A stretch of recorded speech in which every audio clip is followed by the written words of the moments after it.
नमस्कार। आज है फरवरी की 13 तारीख, दिन सोमवार। बिहार की खबरों के साथ मैं हूँ राजेश प्रियदर्शी। सुनते हैं पहले मुख्य समाचार।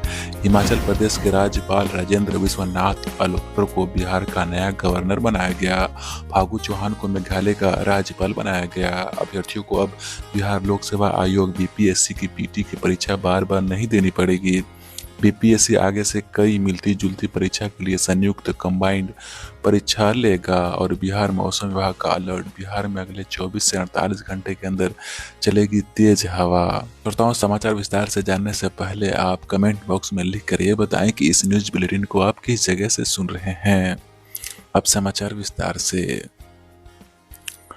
राजेंद्र विश्वनाथ अर्लेकर को बिहार का नया राज्यपाल नियुक्त किया गया है। इससे पहले वो हिमाचल प्रदेश के राज्यपाल थे, जहां 2 महीने पहले तक बीजेपी की सरकार थी। अब उन्हें बिहार भेजा गया है, जहां बीजेपी विरोधी महागठबंधन सत्ता में है। जब राजेंद्र अर्लेकर से नीतीश कुमार के साथ बातचीत के तालमेल के बारे में सवाल किया गया तो उन्होंने कहा कि बिहार में किसकी सरकार है, इससे कोई फर्क नहीं पड़ता। बिहार बड़ा राज्य है और उन्हें यहाँ काम करने का मौका मिला है, जो खुशी की बात है। बिहार के राज्यपाल नियुक्त किए गए राजेंद्र विश्वनाथ अर्लेकर ने बड़ी जिम्मेदारी देने के लिए केंद्र सरकार को धन्यवाद दिया है। उन्होंने रविवार को कहा कि देश में जहां भी उन्हें मौका मिलता है वे वहां काम करके बहुत खुश हैं। गैर बीजेपी शासित राज्य का राज्यपाल नियुक्त किए जाने पर अर्लेकर ने कहा कि सरकार तो सरकार है, इससे कोई नहीं फर्क पड़ता कि वह किस पार्टी की सरकार है। अर्लेकर ने कहा कि केंद्र ने उन्हें अनुभव को देखते हुए बिहार जैसे बड़े राज्य की जिम्मेदारी उचित समझा होगा। उनके पिछले अनुभव को देखते हुए एक बड़े राज्य की जिम्मेदारी दी गई होगी। 68 वर्षीय राजेंद्र अर्लेकर गोवा के रहने वाले हैं। उन्हें हिमाचल प्रदेश के राज्यपाल पद से बिहार ट्रांसफर किया गया है। अर्लेकर पहले गोवा से बीजेपी के विधायक थे और राज्य विधानसभा के अध्यक्ष के रूप में भी काम कर चुके हैं। उन्होंने जुलाई 2021 में हिमाचल प्रदेश का राज्यपाल नियुक्त किया गया था। दूसरी ओर बिहार के राज्यपाल रहे फागू चौहान को मेघालय भेजा गया है। मौसम विभाग ने बिहार में अगले 24 से 48 घंटे के बीच में 30 से 40 किलोमीटर प्रति घंटे की रफ्तार से उत्तरी पछिया हवा चलने को लेकर अलर्ट जारी किया है। बिहार में रविवार से बढ़ी हवाओं की गति को लेकर बिहार के संदर्भ में आईएमडी ने यह चेतावनी जारी की है। ऐसे में नौकाओं को नाव संचालन में अतिरिक्त सतर्कता बरतने के लिए कहा गया है। इस दौरान राज्य में बारिश होने की संभावना नहीं है। आईएमडी पटना के वरिष्ठ मौसम विज्ञानी आशी कुमार की तरफ से दी गई आधिकारिक जानकारी के मुताबिक आईएमडी का मानना है कि इस दौरान झोंकेदार हवा चलने के कारण नाव पलटने का खतरा बन सकता है, लिहाजा उन्हें तेज हवा से सतर्क रहना होगा। राज्य के तापमान में हो रही बढ़ोतरी के कारण अब ठंड का असर भी कम होने लगा है। रविवार से पूरे प्रदेश में तेज हवाओं का दौर शुरू हो गया है। गंगा के सटे इलाकों में धूल भरी आंधी चली, जिसकी वजह से हवा में PM 2.5 और PM 10 की मात्रा हवा में अप्रत्याशित तौर पर बढ़ गई है, जिसकी वजह से आम लोगों को काफी परेशानी का अनुभव हुआ। प्रदेश में अधिकतम तापमान खगड़िया में 29.5 डिग्री सेल्सियस दर्ज किया गया। वहीं बांका में बीते 24 घंटे के अंदर 11.1 डिग्री सेल्सियस तापमान दर्ज किया गया। आईएमडी की आधिकारिक जानकारी के मुताबिक पूरे प्रदेश में उच्चतम और अधिकतम तापमान में 1 से 5 डिग्री सेल्सियस तक का अधिक दर्ज किया गया है। ऐसे में दोपहर के समय में गर्मी का एहसास हो रहा है, लेकिन अगले 24 से 48 घंटे के अंदर में बिहार के अधिकतर हिस्सों में न्यूनतम तापमान और अधिकतम तापमान में 2 से 3.1 डिग्री सेल्सियस की कमी आ सकती है। बिहार लोक सेवा आयोग की पीटी परीक्षा अब छात्र छात्राओं को बार बार नहीं देनी पड़ेगी। आयोग ने परीक्षा की तैयारी करने वाले छात्र छात्राओं के लिए बड़ा फैसला लिया है। बिहार लोक सेवा आयोग आगे से मिली जुली परीक्षाओं की कंबाइंड पीटी परीक्षा लेगा। हालांकि इसके लिए अलग अलग मेरिट तैयार किया जाएगा, रिजल्ट भी अलग अलग दिया जाएगा। आयोग की ओर से 30 सितंबर को 69 कॉमन पीटी परीक्षा होगी। बिहार लोक सेवा आयोग के चेयरमैन अतुल प्रसाद ने कहा कि ई ऑप्शन को लेकर अभ्यर्थियों की मांग रही है कि उसको हटाया जाए। इसके बारे में सभी की राय ली जाएगी, उसके बाद आयोग इस पर निर्णय लेगा और आने वाले समय में बिहार लोक सेवा आयोग परीक्षा को सेंटर को अलग अभ्यर्थियों से ऑप्शन भी पूछेगा। बिहार लोक सेवा आयोग की 68वीं पीटी की परीक्षा रविवार को आयोजित की गई बीपीएससी की 68वीं की परीक्षा में इस बार 4 लाख से अधिक अभ्यर्थी परीक्षा में बैठे। इसके साथ पहली बार बीपीएससी नेगेटिव मार्किंग के तहत पीटी की परीक्षा आयोजित किया गया है। इस परीक्षा का रिजल्ट 27 मार्च को जारी किया जाएगा। इंटरव्यू 11 अगस्त को होगा और फाइनल रिजल्ट 9 अक्टूबर को आएगा। दरभंगा के लहेरियासराय के रामनगर में देश का दूसरा सबसे बड़ा आईटी पार्क बनकर तैयार हो चुका है। तारामंडल के बाद आईटी पार्क इस वर्ष दरभंगा को मिलने वाला दूसरा उपहार होगा। भवन निर्माण एजेंसी के सूत्रों की माने तो मार्च तक भवन निर्माण का कार्य पूरा कर लिया जाएगा। इसके बाद इस भवन को संबंधित विभाग को सुपुर्द कर दिया जाएगा। लगभग 9.28 करोड़ की लागत से बनने वाले इस हाईटेक आईटी पार्क में लग्जरी सुविधा होगी। विदेशों की 1.5 दर्जन से अधिक कंपनियां इस पार्क में ऑफिस खोलेंगी। यह देश का दूसरा सबसे बड़ा आईटी पार्क बन रहा है। हालांकि बिहार में पहले भी एक आईटी पार्क बना था, लेकिन लेटेस्ट टेक्नोलॉजी के साथ साथ अत्याधुनिक सुविधाओं से लैस इसे देश का दूसरा सबसे बड़ा आईटी पार्क कह सकते हैं। यहाँ सभी तरह की सुविधाएं होगी। आईटी से जुड़े लोगों को अब दूसरे जगह जाने की जरूरत नहीं होगी।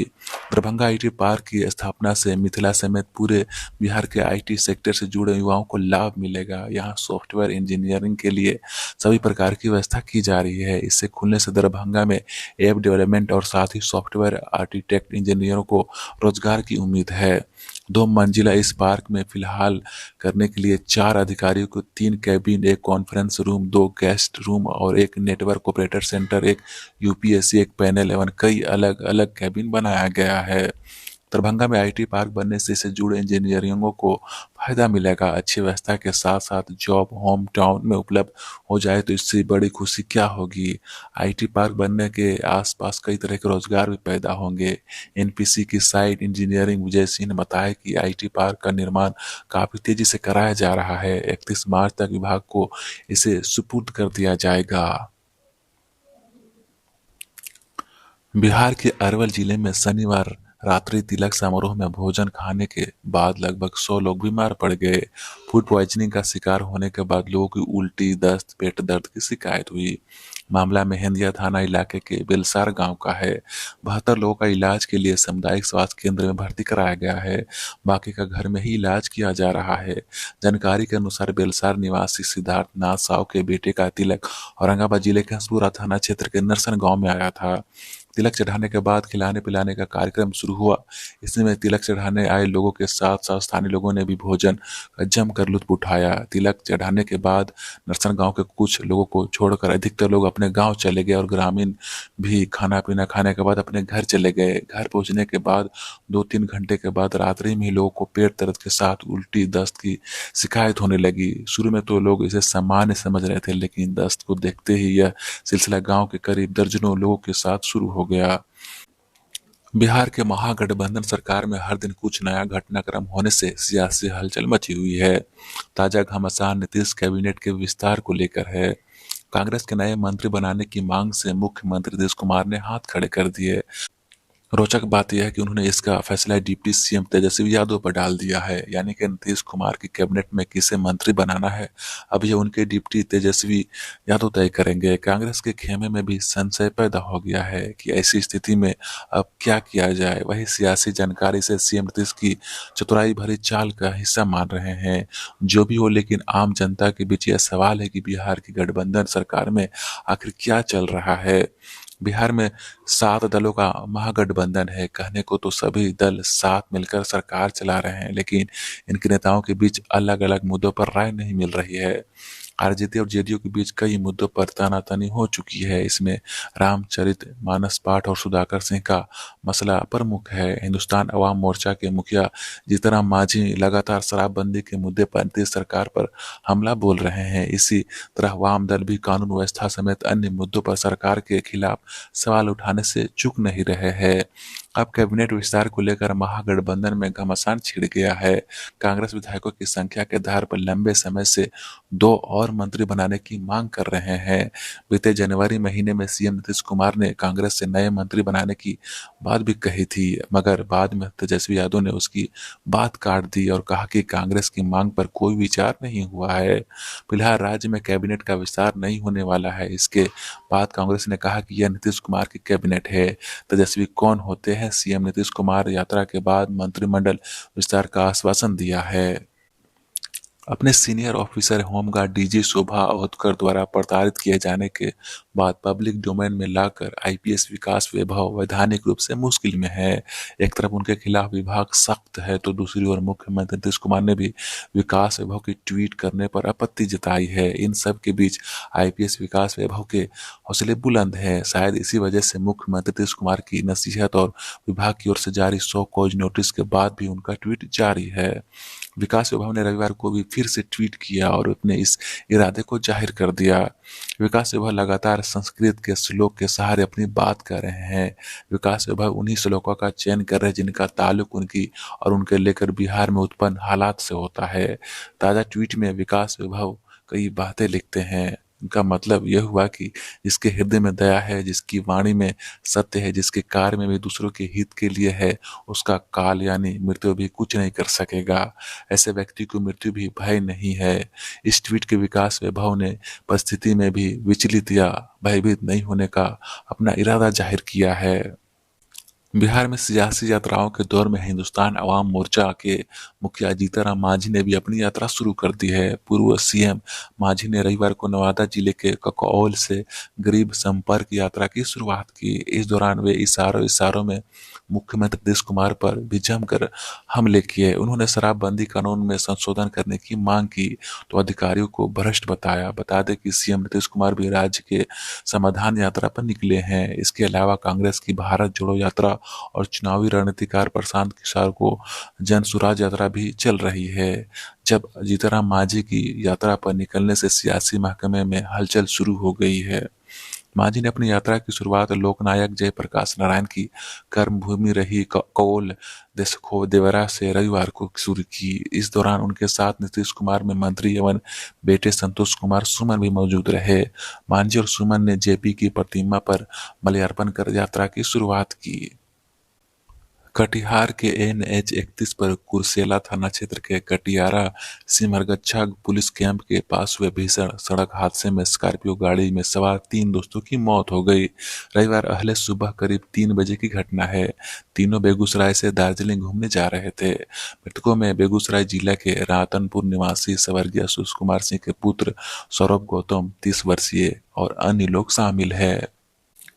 भागलपुर जिले के नवगछिया के माखताकिया निवासी ऑटो चालक की पीट कर गला दबाकर हत्या कर दी गई। रविवार की सुबह युवक का शव गौशाला के पीछे खेत की आड़ में पड़ा हुआ मिला। मृतक की नाक और सिर से खून बह रहा था। उसकी आंख भी फोड़ दी गई थी। थोड़ी दूर पर खेत में एक टूटा डंडा रखा हुआ था जिस पर खून लगा हुआ था। घटनास्थल से थोड़ी दूर पर मृतक का ऑटो लगा हुआ था। सूचना पर नवगछिया थाना अध्यक्ष इंस्पेक्टर भारत भूषण पुलिस बलों के साथ घटनास्थल पर पहुंचे और जांच पड़ताल शुरू कर दी। समस्तीपुर जिले के वारिस नगर थाना की मनियारपुर पंचायत के रामपुर गांव में रविवार सुबह करीब 7 बजे बदमाशों ने गोली मारकर एक व्यक्ति को जख्मी कर दिया। गोली लगने के बाद परिजन उसे PMCH ले गए, जहां प्राथमिक उपचार करने के बाद डॉक्टर के सिन्हा ने समस्तीपुर सदर अस्पताल रेफर कर दिया। जख्मी मोहम्मद शकील के रूप में पहचान हुई। इन्हें 2 गोलियां लगी है।